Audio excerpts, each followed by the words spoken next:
Thank you, everyone, for being with us this afternoon, and apologies to anyone sitting behind me. I'll do my best to be present in all 360 degrees here. It's such a pleasure to be part of this conversation and this important event, and I thank my guests for joining for what is not so much a presentation as really a proposition, a way to think through creative practice that, as you heard in the introduction, takes us past something that's just about the individual and into something that's really more about being human. So I'm not going to do introductions because you can read about them in the booklet, but here are my guests. Gina Duncan, Elizabeth Milquist, Marisa Maranjan.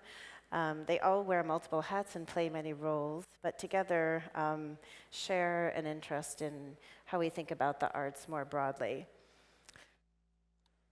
So here's our proposition.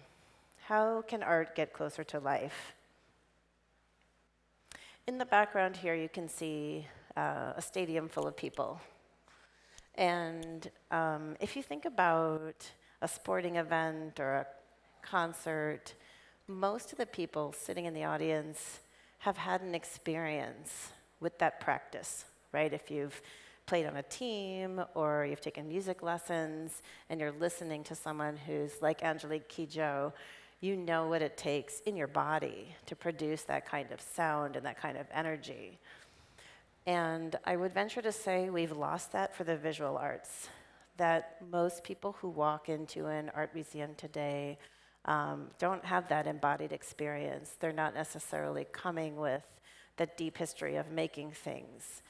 And in order for us to make sure that our art museums and galleries and sculpture parks and film venues, et cetera, are full of people, we need to start thinking seriously about the amateurs. So today we're going to propose a series of concepts that we think could drive us towards a much broader participation, a sense of belonging in arts institutions, so that they're as full as stadiums. And the first and most important thing, I think, is to think about moving past a kind of passive experience, which is what you're all having now, unfortunately, to an active one where you're not a visitor, you're actually part of the making. And each of my three guests can talk at great length about examples of making this happen over time, and I'm excited for you all to hear about the work that they do. Because really at the end of the day, what I'm proposing is that creativity is a birthright. It's not a talent, it's not a skill, it's not something for people who have the time for it. It's fundamentally about being human. And that's good news. The question is, how do we share that more broadly, and how do we move out of this sort of cloistered or sense of place that's only for the people who have a talent, a skill, or are deserving? And I would suggest that this is urgent and necessary, yes, now, but in fact, always. If you think about the earliest cave drawings, if you think about, just dragging a stick into the sand to make a mark, if you've ever sat with a 3-year-old as they sort of marvel at the fact that you can take something and make a line and it's still there. This is about being fully human. So with that sort of brief preamble and introduction, I'm going to turn next to Marisa to tell you a little bit about some of her projects that have opened up that kind of portal or a sense of possibility and have taken on a life of their own. And then we'll draw some conclusions from that. So here you go. Thank you. So I'm an artist. I work across scale and media, from works on paper to installations to public art, architecture. I'm often collaborating with an architect, and also work on an urban scale. And I'm, as somebody who is half Chinese and half Ecuadorian and grew up in the south of the United States, I'm interested in remixing culture. And in recent works, I've been remixing this tradition of, in Spanish, you'd say papel picado, which is perforated paper, where the holes are said to let the past come through. So what's interesting to me is this idea of the thinnest interface between past and present and different times and space, and what pasts do we want to let come through. And here, there's resonance across the world with this idea here. Of course, it resonates with this idea of mashrabiyya, which is interfacing between different kinds of micropublics and different spaces. So I draw on my own family's background to make art that visibilizes the experience of new immigrants and working families. I use play and humor in my work because it dignifies the work that we do. And the first project that I'll share with you is called The Hoopsicle, and it is a mobile basketball court. And this is how you play it, like you play with a normal, a contemporary basketball. And it's remixing the tradition, the Mesoamerican tradition, the 4,000-year-old Mesoamerican tradition of playing with the vertical hoop, in which you played with this 13-pound heavy rubber ball, and you bonked it in with your shoulder or your elbow or your hips. So the project really asks us to rethink the history and the design of sports and spectatorship. So in the Hoopsicle, we being myself and the architect that I collaborated with, Rafi Segal, we are drawing on, again, on this tradition of papel picado, and you see the perforated mesh on the side of the Hoopsicle, so inviting us to rethink the design of sports and how we play, so inviting us to rethink that. So this video is not quite playing, but essentially the way that you raise the Hoopsicle, here, let me go back and see if it comes up. The way that you raise a Hoopsicle is that you crank up this thing, and then you set the, oh, here we go. This is Lisa Lee, who is the director of the museum. Wow! And this is Church, who is the construction Church, worker who took time off to play with the Hoopsicle. So there's different kinds of micropublics that this project activates. For the one, in a place like Chicago, where it lives right now, the construction workers of the museum were predominantly Mexican, and in Chicago is a city where 1/5 of the people identify as of Mexican heritage. So for Latinx people, when they see the Hoopsicle riding on the street, you see this kind of motion because people feel that their heritage is activated, and it's really exciting. And these are the museum ambassadors, who are low-income public housing residents who live in the museum, and we workshopped how to get the public to play with the Hoopsicle. These are Oops suits. We have the Hoopsicle. The court where it lives is called Oops, and these are the Oops suits that I designed so that when we were designing the court, we would be inside of a painting. So here I am, my co-creator in this project are these two guys who are the people who paint the streets in Chicago. And so I think of it as inviting us to re-see the aesthetics and the rules and regulation that govern our everyday streetscape. So I like this question of making projects porous and inviting and enfranchising participants in different ways.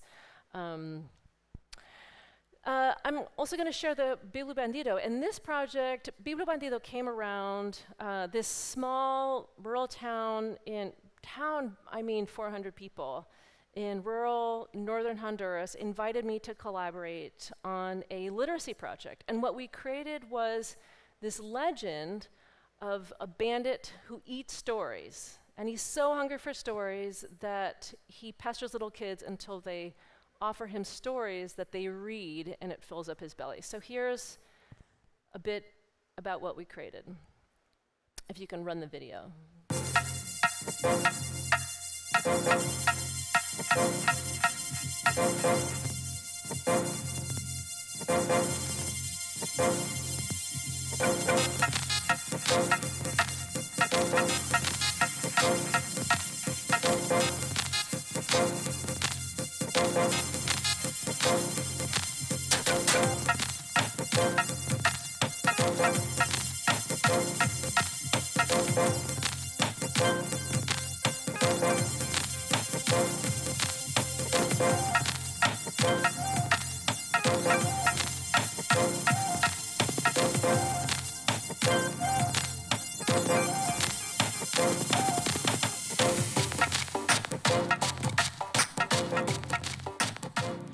Un día, en el verano de 1210, vino un hombre enmascarado llamado el bibliobandido. Anduvo montado en un burro por toda la comunidad. Cuando las personas vimos al bibliobandido, algunos corrían, otros gritaban, otros reían y otros corríamos a escondernos. ¿Y recuerdas cuando una mujer llamaba a la policía? Cuando el bibliobandido había dado vueltas por todo el pueblo y salió, descubrimos que había dejado una nota en la puerta de la biblioteca. Y esa nota decía: soy el bibliobandido, tengo ganas a comer cuentos. El que no me lea cuentos, tenga cuidado. Cuando la policía salió del pueblo, en ese mismo instante nos pusimos a hacer libros porque no queríamos que el bibliobandido regresara. Imaginamos en un cuento que los cuentos que el bibliobandido se había comido tenía todos los personajes del cuento dentro de su estómago y algunos estaban tomando café, otros estaban en fiesta, otros estaban durmiendo y otros estaban bañando dentro de la sangre. Okay, so this is a map of the diaspora, the Bibliobandido diaspora, where I've taken them to different communities that need a Bibliobandido in North America, but really the main place where it's had this impact is in this town of 400 people where now there's generations of youth. This project started in 2010, and now there's generations of youth who've grown up creating this legend and who collaborate on a monthly or seasonal basis with one of the 19 participating pueblos. And the thing that's interesting is that people in Honduras are really proud of this character because it's not like Santa Claus, it's something that they made. So I'm going to share with you a few clips about the impact of Bibliobandido, the impact of this fictional imaginary character on people's lives. As you roll the video, I'll say that it's a moment where you can ask people, where were you when Bibliobandido first came to town? And everybody, or where were you when you first saw Bibliobandido? And everyone has a moment. So if you can roll that video, please. Yo lo vi la primera vez. Recuerdo cuando se disfrazaban, andaban montados en caballo. Unas gafas. Una chumpa negra. Y estábamos un poco asustados. Es un hombre un poco espantoso porque el bibliobandido va llenando la pancita de cuentos. Escuché que la primera vez que él estaba disfrazado, llamaron a la policía porque decían que andaba un hombre desconocido. Todo el mundo asombrado. Cuando yo salí a la carretera, muy asombrado. Okay, this is the farmer who played the character who became famous. And if you can roll this video.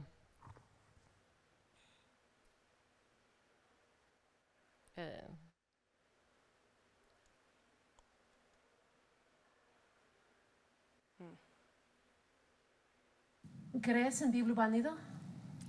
Claro que sí, sí creo en Bibliobandido. ¿Por qué? Porque él fue uno de los personajes que me hizo creer en mí mismo y me hizo creer de que soy una persona muy creativa. Para mí, Bibliobandido no es un mago.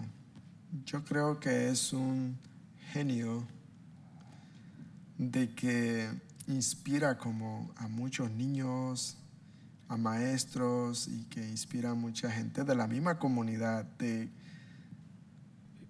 dejar ese miedo o ese reto de que a veces no tienen el valor de interactuar hasta con la misma gente de la comunidad. Y Bibliobandido hizo que mucha gente rompiera ese hielo. So he was one of the youth who grew up bringing the legend and hiking 4 hours one way. These kids are hiking 4 hours one way and back in the same day to interact with bring Bibliobandido to these other communities. This is one of the facilitators. Sí, es un culto, es como, no es un culto, es una magia, es como algo que nos inspira y creo que a nosotros nos hicieron de ser nuestras mejores personas. Y me hace llorar un poquito, pero se inspira de ser sus mejores versiones de uno mismo. So I'll end with that, with the question of, I mean, I like thinking through these words of art which asks us to be the better versions of ourselves.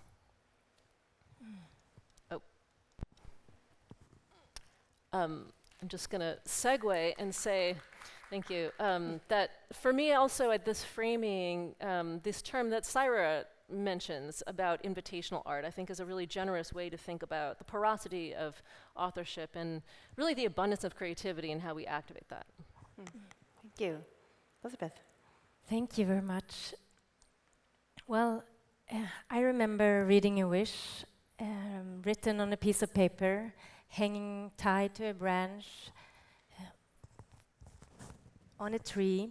And when I read that wish, I remembered that I felt strongly that I would always wish for the same, and I would never forget that wish.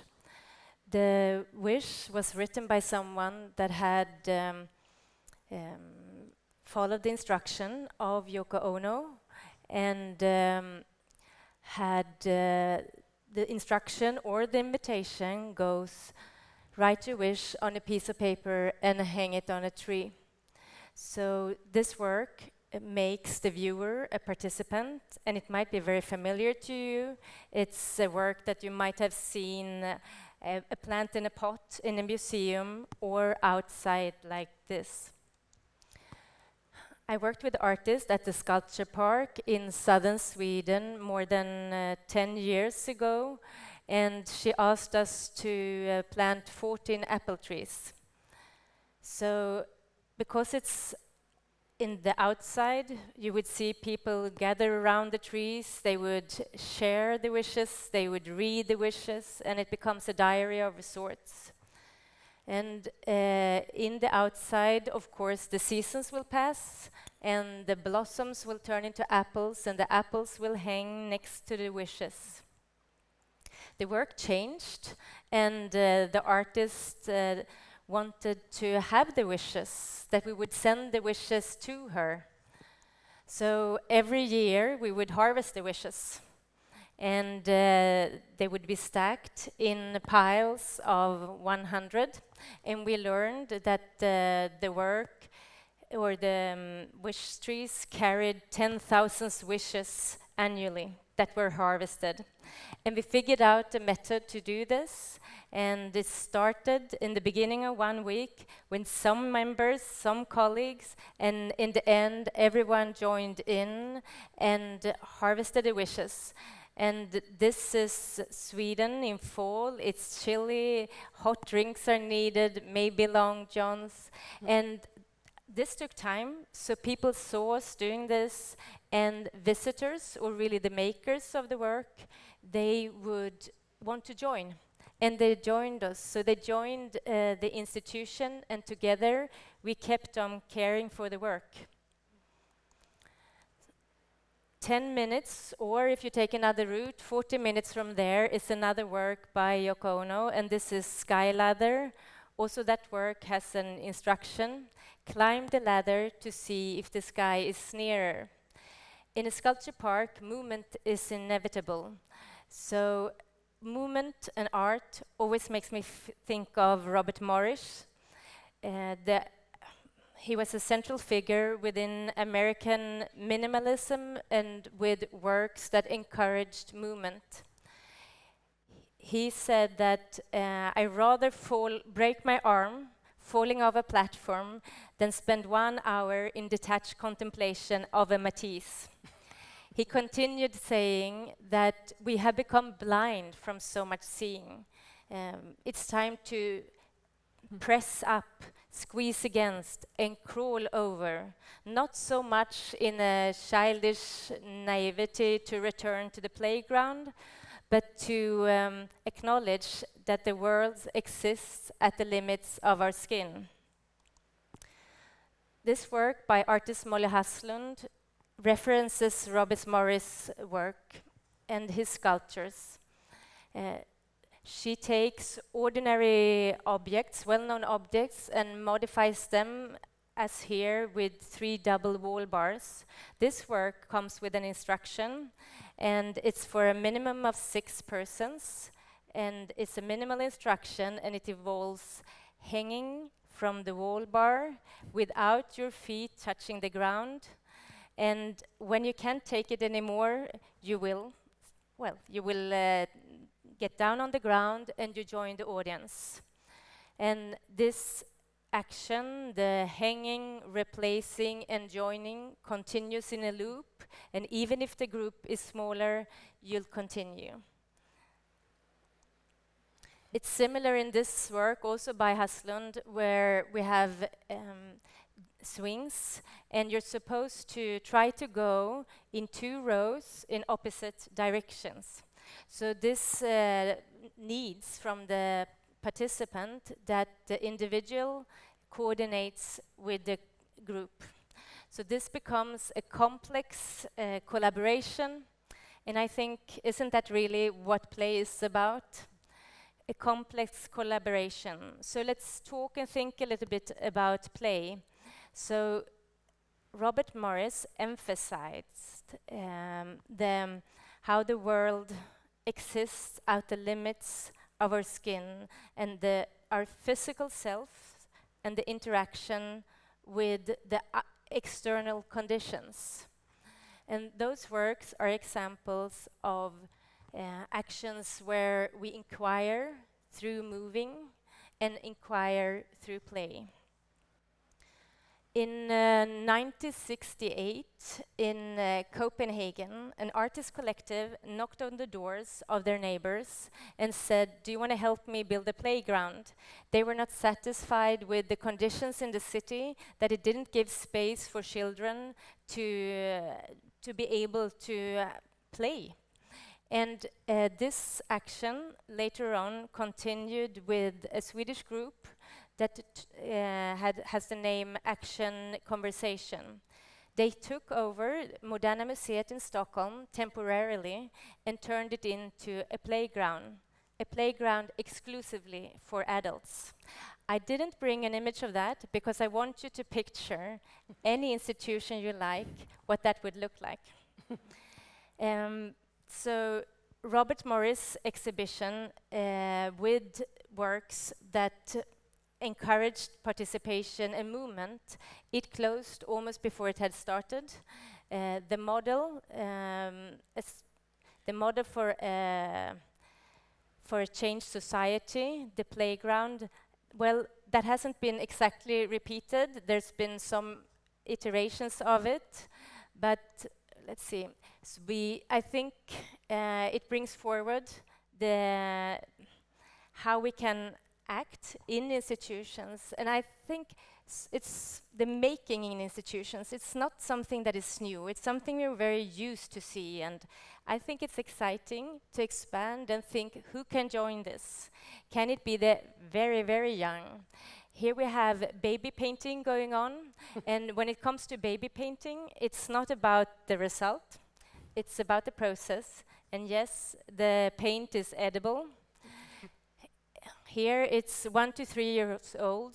They don't spend an hour looking at the Matisse, but mostly they create, and what they do is that they learn about the museum. They make the institution, the museum or Kunsthalle or what be it, they make it a place where they have memories, where they feel very much at home, and they also make us know them, and we change with them. So I think a lot of those collaborations are invitations for adaptation.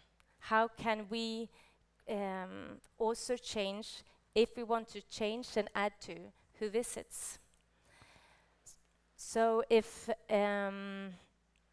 the group from Copenhagen knocked on their neighbors' doors in '68, 50 years later, a Canadian artist group joined the sculpture park, the village next to it, and had a proposal that what if we didn't tell children, what if we didn't tell youth about the dangers of the surroundings, about the neighborhood, but what if we could increase the familiarity with the surrounding? And they worked for 2 weeks with children that learned the skill of interviewing, and then they met the different shopkeepers, the person at the pizzeria, the florist, the co-op owner, and finally they went and let's see here, they went to see and presented them during a tour for anyone who joined their walk. Det är barnen här från klass 2A på Västerskolan som har jobbat nu i 2,5 vecka med att lära känna 5 stycken handlare i Knislinge. Och vi ska få följa med på deras guidade tur där de låter oss få veta lite mer om de här personerna. Det som är det allra bästa egentligen med det, som jag säger i det här yrket, det är om jag har kunder och min personal skrattar tillsammans. Hej med er barn nu! Ni har det så bra! Bye bye!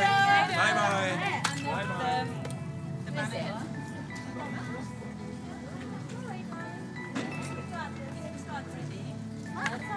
Tycker du om att spela fotboll? So I'll stop there because it's in Swedish, but I think they were very surprised about the questions that all of them were asked, do you play soccer? And some, if they knew how to swim. But this is the mammalian diving reflex. They presented a small slice of utopia, but the bonding was very real, and I definitely saw art coming closer to life.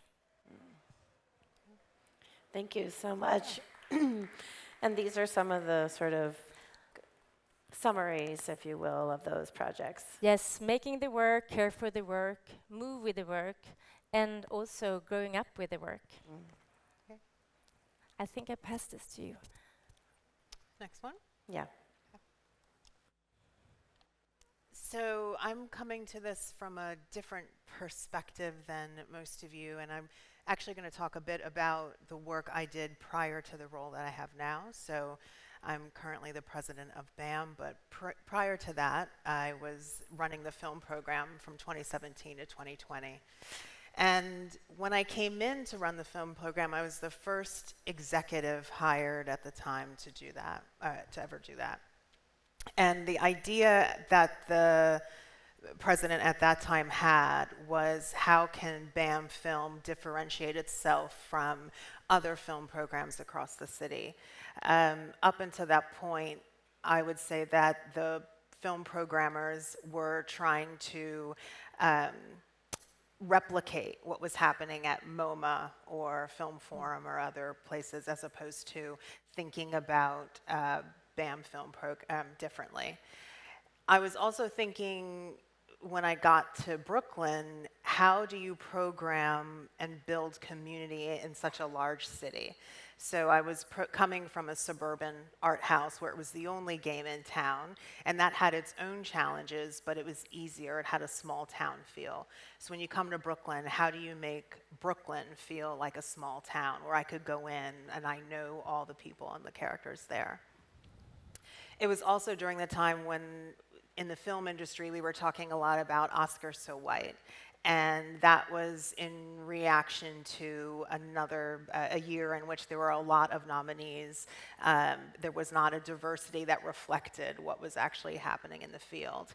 And I felt the conversation was really focused on where are people, we need to get more people into the space, as opposed to saying there has actually been a rich tradition of Black and brown people, women, folks who have been in film since the beginning of the form, but they're not discussed or shown in a lot of these repertory film programs in the way that, Italian masters and other folks of the canon are put forth. And so I made the decision that I was going to take the BAM film program and have it be two parts. One part would be the commercial program, so whatever the new films are that were coming out, we would play those. And in terms of the repertory film, which is traditional classic films, we would be thinking beyond the canon. So how do you expand that and bring more people into the conversation? It wasn't about eliminating, it was just about bringing more people into the room. And when we came out with that as the vision for the program, it called people in, it brought people in who previously hadn't necessarily seen themselves in this space. It also brought in people who were eager to bring in others. So I remember when we made that shift, I received an email from a young woman in the community who was 21 years old, who was like, could you just sell me 15 tickets at a discount rate? Because I have folks I want to bring into this space who I think will really enjoy it. Sure, I'm not giving anything away with that. In time, that grew into a movement, I would say, in terms of the group got bigger and bigger. They didn't need the discount anymore. They started to build that community, and then it expanded from there. We also saw a knock-on effect in terms of the audience coming out for the new films were starting to look like the audience coming for the repertory films. And then that also had an impact on the box office in that when Moonlight came out, that became the highest performing film in the history of the institution. And to this day, when new films come out from Black and brown artists, from women, those perform better at BAM Film than they do in other venues. We can open those films, and that's because we built that dedicated audience through a repertory film program that was specifically designed to expand the canon, and it also educated folks in terms of thinking more expansively around film and what it can be. I was interested in what you were saying, because I'm the child of immigrants. I grew up born in the States, child of immigrants, and art was my way of understanding the culture, but it was also something that I found that I was always trying to translate for my parents. And I was attracted to these works that I had a hard time explaining to them why they were important. And so then I started to do research on those filmmakers to find who they were, who influenced them, or if there were new films, who they had been influenced by. And by finding kind of like that one piece that would be more accessible, easier to get my parents into, my friends or cousins into, it then opened other art for them. And so that's how I've always kind of thought about it, like what is the way to bring this to someone that is inviting, that's not intimidating, that's relevant, that feels urgent. In the cinemas in the States right now, we have the film from Ryan Coogler, and that is a perfect example of that kind of like that Trojan horse type of film that people can go in and then see something interesting in there that will then allow them to go explore more deeply. I think ultimately the balance that I have in terms of it being a cultural institution is that there also has to be money coming in. And so it was really exciting to me to figure out how to have high artistic standards programming while at the same time being able to sell those tickets and have and show like that we can be both a commercial and an artistic success. So thank you. Yeah. I think if you click one more slide, for our portion of the conversation here, and if you have an urgent question or comment, feel free to raise your hand. We're happy to have you participate. Instead of going around and having individual questions for the panelists, we spent some time putting together a set of 5 tenets that come out of these examples, and all of us talking about the work that we've done together to try to build bridges so that art can come closer to life. And this is what we came up with, that there's this important aspect of expanding the edges of expectation, expanding the edges of your body, expanding the edges of what has happened previously. I'm going to ask each of you to jump in if you want to give an example or talk more about these in a minute. And I think Elizabeth, you talked quite a bit about this, and I don't know if there's anything else you want to add at this stage to that idea that you learned from, some of the artists who have sort of not exactly, like they're just pushed against expectations in different ways. Pushing expectations and also creating acceptance for new kind of work, but also creating expectations, having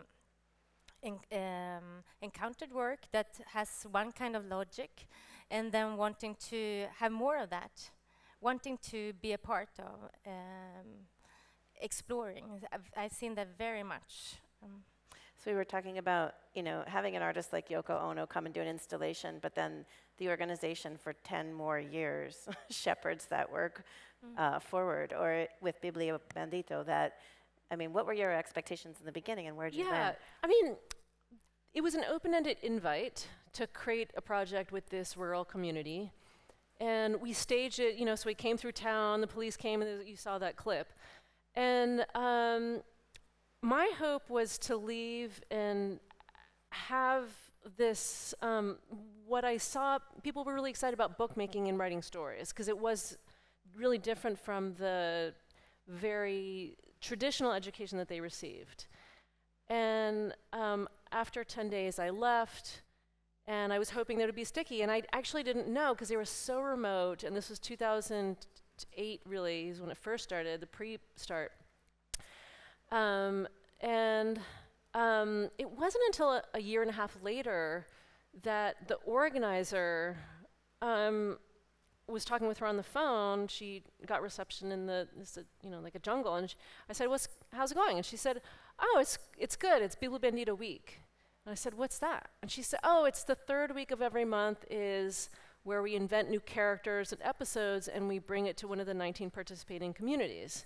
And so, really, for the past 15 years, it's almost like a soap opera or cinema that's so immersive and so captivating, where it's like the kids are so excited to be part of one of the co-creators, the Biblia Bandito Club, and be part of the group that walks, between 1 and 4 hours each way.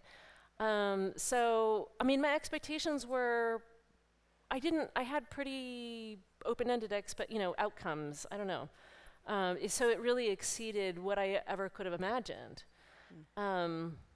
I want to just comment one thing on that, because I think it's exciting what you're saying, that the work took on a life by its own in one way. So it grew in a direction that you could not necessarily have anticipated. Because I think the one challenge of what we're talking about is that, so if we work in a community, how do we not leave that community after the work is done? And I think there the cultural institutions and certain works can have the possibility through the, if the institution is still there, it needs to continue. So it's not an action that is then left. In your case, it was an ownership over the work that carried it on. But I think it's when this happens and we have those porous structures and reach out, we also need to think about the next step and the continuation. And I think that's what you were, go ahead. Yeah, I was going to say, yes, big yes to that. And I think that work also was an invitation. It allowed people to have ownership to create, but it was also intergenerational, which I think also helps with that stickiness. You didn't have one generation telling another that this is important. You know, everyone understood its value and its importance. And I think that is key. And I think inside of institutions, that tends to be what makes it hard. Not everyone necessarily values the same thing or values it for the same reason. And then you start to, especially if you're trying to fight for resources, you need resources, there's this tension. And when we were talking about this panel, we were originally, and we were thinking like Beyonce or Taylor Swift, you know, scale is so important. The scale of things sometimes works against that stickiness. And I love how your work was an example of how you can start something really small and simple and how that can just grow over time with limited resources. Yeah. You know, very limited resources. And I think, you know, for anybody in the audience, whether you see yourself as a creator, an artist, whether you see yourself as an administrator, curator, however you're involved in the arts, a participant, in all of the examples that you're giving, there's a kind of like a flattening of the structure of authorship, if you will. Not flattening as in making it less dynamic, but that success for you as an artist could be something that happens well beyond your imagination and well after you've left the picture. And so this is actually a much older idea, that creative practice is community practice, right? That it's, I think, a newer idea that we have over the long span of history, that the making of a thing belongs to a person. We know even for most contemporary artists, they run a studio. It's not one person making one thing. So, but somehow once a work ends up in an institution, it seems fixed and final, and all the steps that went in to the participation sort of disappear. Yeah. So as we're in the space of an academic institution, a learning institution, a museum, a cultural center, how do we open up that process so that when you walk in, like I think of the work that I do not as education but as practice, and I'd like to rename our department the Department of Practice, right? Because it's that coming back over and over again to something and trying it, and as again that we begin to think of the novice or the person who's less familiar or less expert as maybe the most important, certainly as important as the person who's invested lots of time and energy. Where does that urge towards generosity that all three of you have come from, and how do we bake that into a structure so it's not incidental, like a museum or a university? I want to show this clip, which is 17 seconds long. And the reason why I want to show it is because it captures, when I say, there's this interesting thing with, actually, go ahead and just roll it.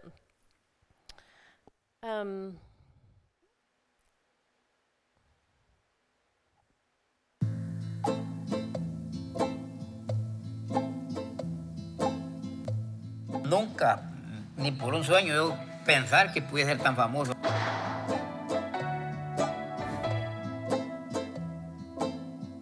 So, you saw the photos. It's really low fidelity. This is a clip that we recreated with, it was like the swan song of Koki, who was the farmer, and all the little kids are helping with the production set.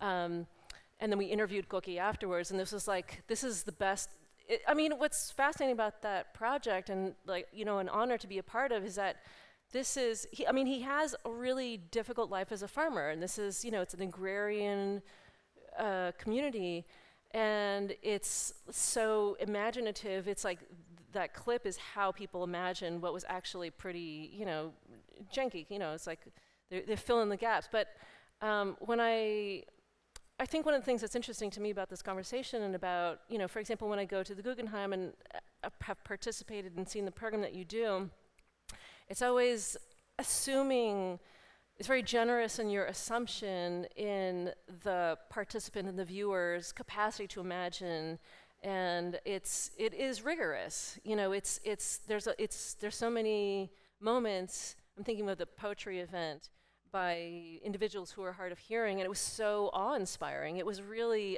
daring, in the way that also the Yoko Ono project is very imaginative, and there's a lot of generosity in inviting people and how they can participate. Invitational art, to use it. Invitational. When you're in an institution, especially a presenting institution, there are limits around that participation. So for you're presenting a film, the etiquette of going to a screening is to stay quiet, to absorb it, watch it, etc. For live arts, same thing. And one of the things that I have enjoyed doing is expanding what that is to what it means to watch and be present in this space. And I enjoy artists who invite the audience to experience the work in a more participatory way as opposed to just sitting quietly on their hands. And part of that was I would go to the films and sit in screenings, and like if there were people who were speaking, talking, etc., if I saw folks who were like, oh, upset about that, afterwards, I would just give them a pass, like a pass to come see another screening. Yeah. And we might have a conversation around that. And oftentimes, it wasn't so much that the people talking was disturbing them. It was more about just the etiquette. Mm-hmm. And when they started to understand that that actually was allowed, as long as it was respectful to the space, etc., people became more open to it. So I think sometimes people kind of feel intimidated by the space and think there's a certain way they have to be. But if you, as an institution, can be very clear about what that invitation is. Bill T. Jones, who when he comes to see dance performances at BAM, or I've seen him at other places, if he feels moved, he will get up and dance in the space, like a concert. You know, I've seen that with other folks, and I've talked to him about it, and some folks don't feel comfortable with that, but he's like, I feel I need to express myself, and I think that's beautiful. And so how do you create these spaces that allow folks to participate or engage with the work, even if the artist is not there? And I want to go back to this question to sort of close us up of rigor. The idea that it can be accessible, dynamic, exciting, playful, and rigorous at the same time, to me, is essential, right? That the carefulness with which each of you think about, talk about, design for, support the work, is as rigorous as, you know, spending 6 years doing research and publishing a dissertation. I know that from the conversations that we've had, that that level of care that here the Department of Culture and Tourism, Ranya's programs, they're deep dive, thoughtful, team committed efforts to make sure that people feel a part of the thing that they're being invited to take part in. And I think sometimes in cultural institutions, we treat our audience as if they owe us something, right? We need to sell more tickets, we need people to come, and if you listen to that language, it's what we need from them and not necessarily what they need from us. So I guess I'd encourage anybody who's thinking about this or in the room, instead of thinking of the creative process as personal expression, to think of it as an opportunity for somebody else to find something that maybe they didn't know that they needed. And that's an incredibly rigorous process, and one that we should all be involved in. So thank you to my colleagues for the work that you do and for sharing your thoughts and ideas here, and to all of you for listening along with us. Thank you so much. Thank you. you.